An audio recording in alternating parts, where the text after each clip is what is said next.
Assalamualaikum warahmatullahi wabarakatuh. Saya mau turun ke bawah, mau ngelihat dari dekat. Bismillahirrahmanirrahim. Sini dulu deh. Kasih jalan. Dari mana Pak? Dari Ciledug. Ciledug. Alhamdulillah. Oh siap. Ini? Dari Kuitang. Dari Kuitang. Wah dekat sini dong. Kalau ada orang sudah ibadah sungguh-sungguh, sudah pula bersedekah yang banyak, sudah merasa dia tahajud, sudah duha, ya, terus malah banyak ujian. Bisa dipahami? Sedekah geber-geberan, bukan cuma sebulan gaji, tapi setahun gaji. Oke? Kemudian dia tahajud geber-geberan. Dia berjamaah tidak putus. Bahkan dia mengambil posisi sebagai muadzin. Tapi kemudian ujian datang berturut-turut. Pekerjaan misalkan yang tadinya ada menjadi tidak ada. Usaha yang tadinya bagus jadi bangkrut. Timbul kemudian persoalan utang dan segala macam yang membuat dia menjadi merasa kok jadi begini nih. Saya udah tahajud, udah duha, udah segala macam, kok jadi begini nih? Ada yang bisa jawab? Ya. Karena Allah selalu rindu akan rintihannya Pak Ustadz. Allah tidak ingin kalau dia segera menjawab, segera mengabulkan doanya, lalu dia berhenti untuk meminta kepada Allah. Boleh juga. Ada yang lain?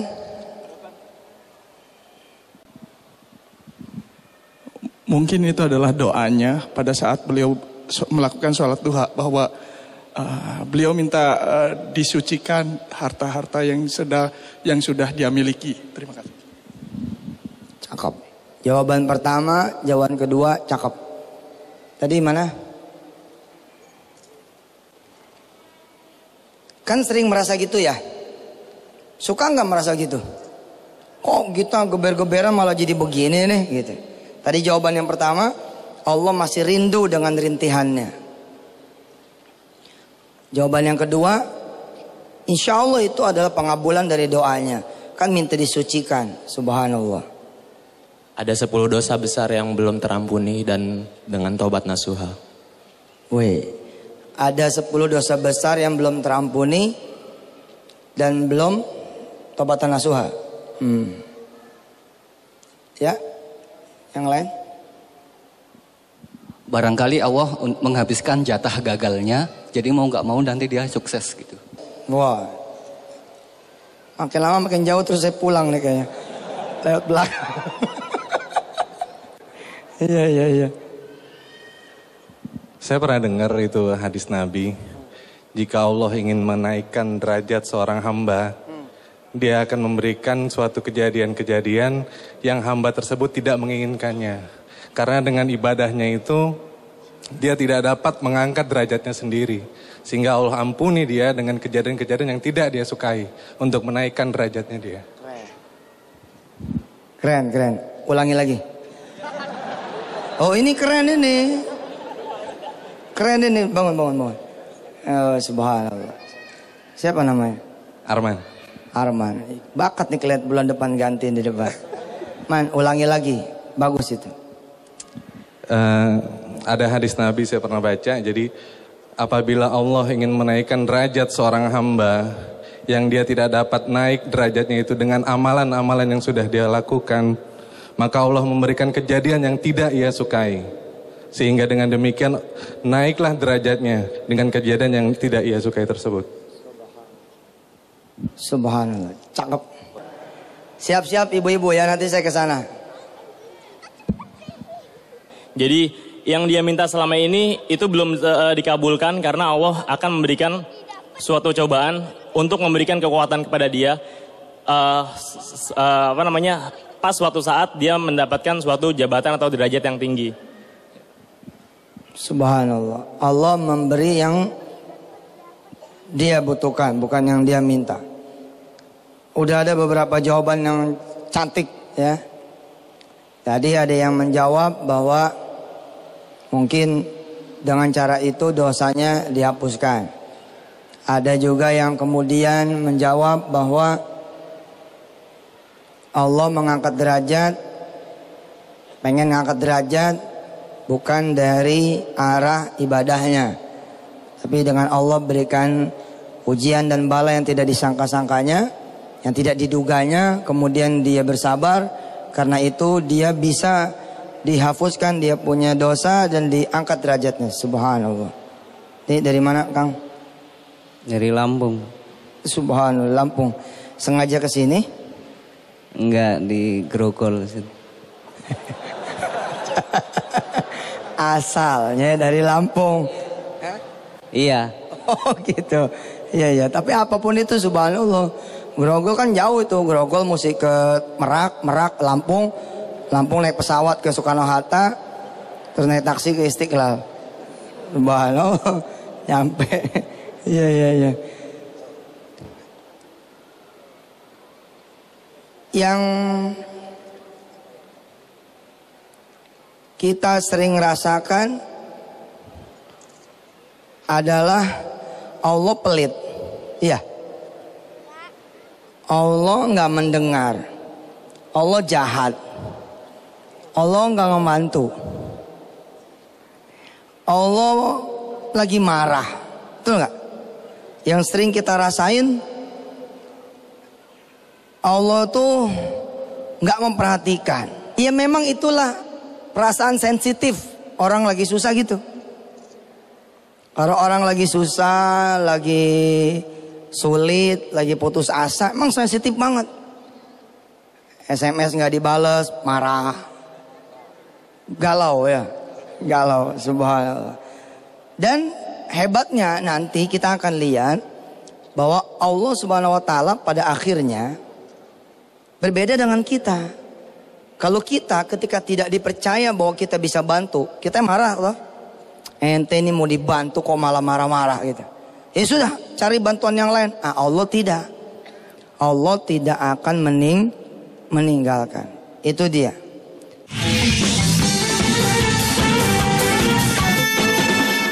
Kita akan dengar jawaban dari ibu-ibu. Ya Rabbi bil Balik maqasidana waghfir lana ma madha ya wasi'al karami. Ini aman gak nih kalau lewat sini? Aman. Coba kasih jalan. Jangan ada yang Noel ya. Jangan ada yang Noel.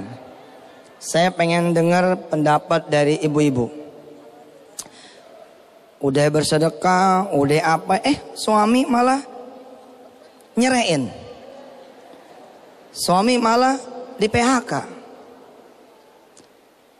Suami malah kemudian kabur. Atau ada ujian-ujian yang lain, gimana? Itu berarti karena Allah sayang Ustadz hanya tertunda. Insya Allah nanti dia bakal mendapatkan yang lebih baik lagi. Karena saya sudah mengalaminya Ustadz, diberhentikan kerja, anak saya hilang.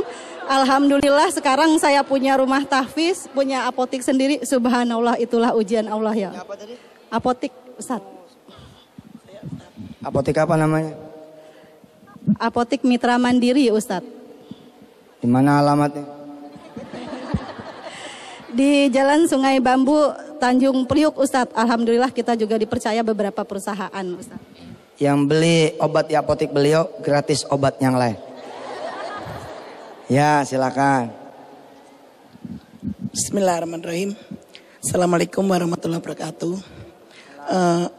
Saya pernah membaca di dalam, kalau tidak salah, di surat Al-Baqarah yang tafsirnya Allah tidak akan memasukkan hambanya ke surga selama hamba tersebut belum pernah diuji kelaparan, kesempitan maupun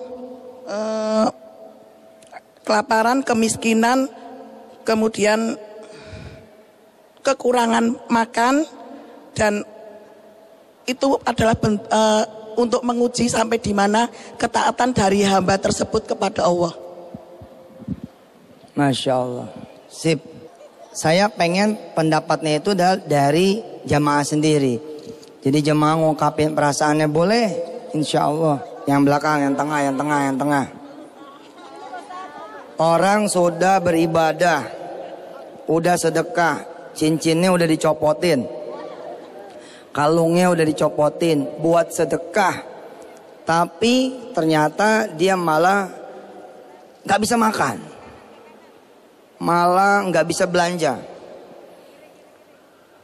Kayak tukang parkir kiri-kiri kanan-kanan. Oh kanan sini ya. Apa yang seharusnya kita lakukan, yang seharusnya kita kerjakan dan kita rasai? Bismillahirrahmanirrahim. Saya dari Lampung, dari Metro. Akan menjawab karena kalau orang nggak pernah diuji, itu orang akan merasa senang terus dan lupa berdoa kepada Allah. Kalau nggak pernah diuji akan lupa sama Allah. Oke, tapi kan udah sedekah tuh. Udah sedekah, udah tahajud, udah sholat berjamaah. Tapi Allah akan suka kepada orang yang selalu ingat terus dan insya Allah kalau selalu diuji terus akan bertambah lagi ibadahnya dan bersabar, tambah bersabar. Gitu. Subhanallah.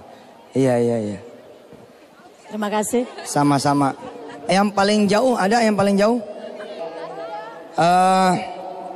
Saya belum ngasih jawaban saya, ini masih jawaban saudara-saudara sendiri. Ya, apa yang harus dilakukan ketika saudara-saudara semua kok malah bermasalah? Kok malah bermasalah itu?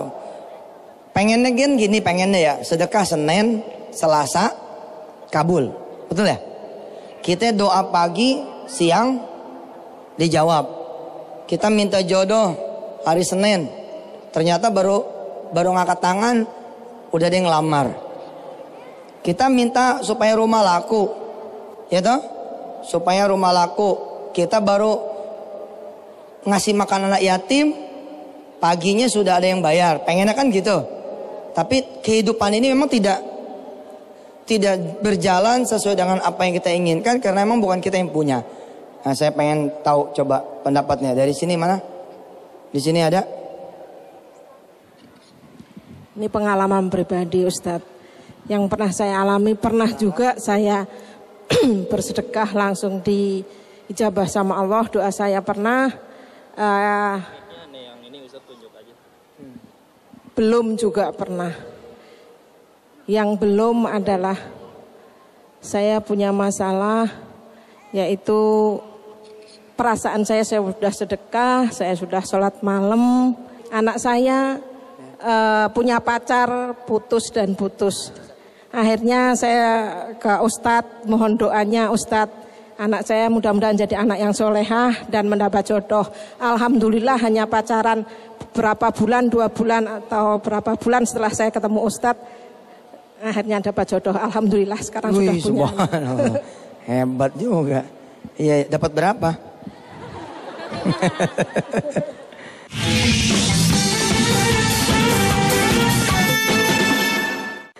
Iya, menarik sekali dapat input dari saudara-saudara semua karena ternyata sebenarnya saudara sudah tahu jawabannya apa. Saudara sudah tahu jawabannya apa, cuman mungkin kepengen diperkuat saja gitu kan, kepengen dapat support bahwa insya Allah semua akan ada jalan keluarnya, semua akan ada way out-nya, semua akan ada solusinya, seperti itu kira-kira. Punten. Baik. Ibu dari mana ini asalnya? Cengkareng. Oh, dekat Cengkareng ini? Cengkareng. Cengkareng. Berapa orang dari Cengkareng? 5. 5 orang, subhanallah. Ya. Assalamualaikum warahmatullahi wabarakatuh. Waalaikumsalam. Mungkin Allah memberi cobaan dari Allah tidak hanya dengan bentuk kesenangan saja. Cobaan dari Allah, nih perhatikan, bagus nih jawabannya. Cobaan dari Allah bukan berbentuk kesenangan saja. Terus? Dan kasih sayang Allah juga nggak bentuk kasih sayang Allah tidak hanya dengan melalui ujian yang senang-senang saja. Pasti ada yang menyakitkan, ada yang menyedihkan juga, dan Allah lebih tahu apa yang terbaik buat hambanya. Cakep. Allah lebih tahu apa yang terbaik buat hambanya. Allah lebih tahu apa yang terbaik buat hambanya. Semua kelihatannya sudah paham, sudah mengerti jawabannya. Seperti saya bilang tadi, ternyata tinggal butuh support saja, tinggal perlu keyakinan saja, dan mudah-mudahan nanti waktunya yang akan menentukan, akan kemudian Allah akan membimbing lewat seiring dengan waktu. Ya, silakan. Saya masih merasakan belum terijabah doa-doa saya. Padahal saya sudah bersedekah, maaf bukan ria, kendaraan bermotor kepada PPPA. Belum dijabah doanya. Iya. Terus? Saya sudah bersedekah ke PPPA, kendaraan bermotor.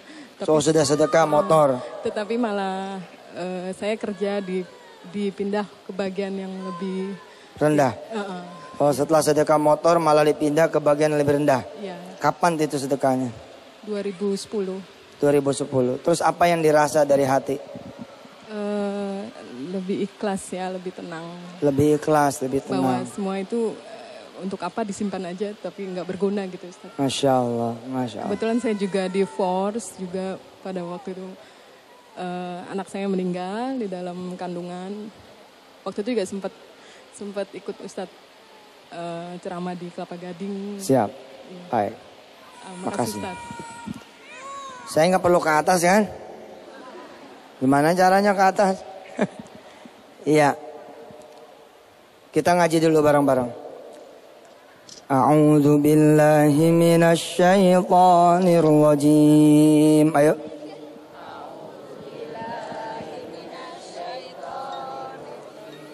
Bismillahirrahmanirrahim.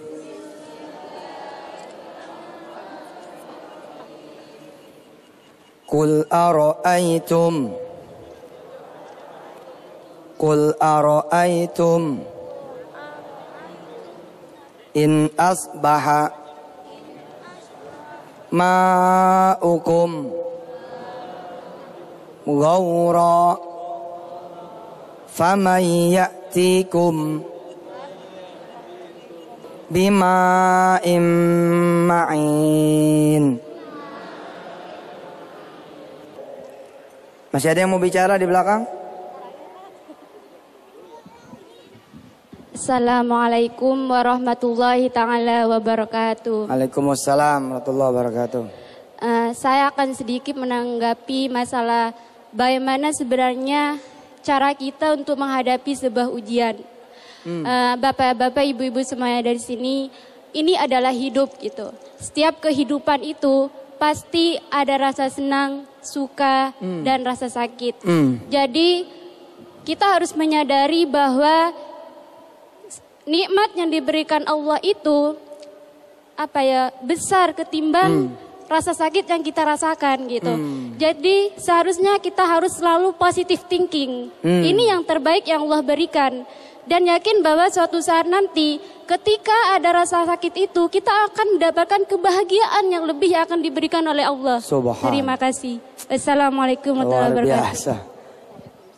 Nanti pasti akan ada kebahagiaan yang diberikan lebih dari Allah Subhanahu wa taala. Mau ngomong? Ya, sok. Satu lagi ya. Satu lagi habis ini selesai. Ayo, silakan. Bismillahirrahmanirrahim. Assalamualaikum warahmatullahi taala wabarakatuh. Waalaikumsalam. Hanya ingin menambahkan dari jawaban-jawaban yang tadi sudah disampaikan semuanya. Kalau menurut pendapat saya pribadi seperti ini. Segala sesuatu yang kita alami, yang mungkin salah satunya adalah ujian dari Allah itu, kembali kepada diri kita masing-masing. Mungkin karena kita terlalu mencintai dunia kita. Jadi semakin kita mencintai dunia kita, Allah maka akan semakin memberikan ujian itu kepada kita, gitu. Tapi satu hal yang harus kita yakini dalam diri kita, Allah itu menguji kita karena Allah itu yakin kita mampu. Dan kembali pada tadi yang telah disampaikan oleh Yang saya Ustadz. garis bawahi, kalau Allah menguji kita, pasti kita Mampu. Jadi Subhanallah. harus kita tetap istiqomah gitu. Kita harus tetap maimunah. Ya. Dan jangan pernah putus terhadap Jangan rahmat Allah. istiqomah. Gitu. Terima kasih. Assalamualaikum warahmatullahi taala wabarakatuh. Cakep jawabannya, siapa namanya? Febriana. Febriana. Makasih ya.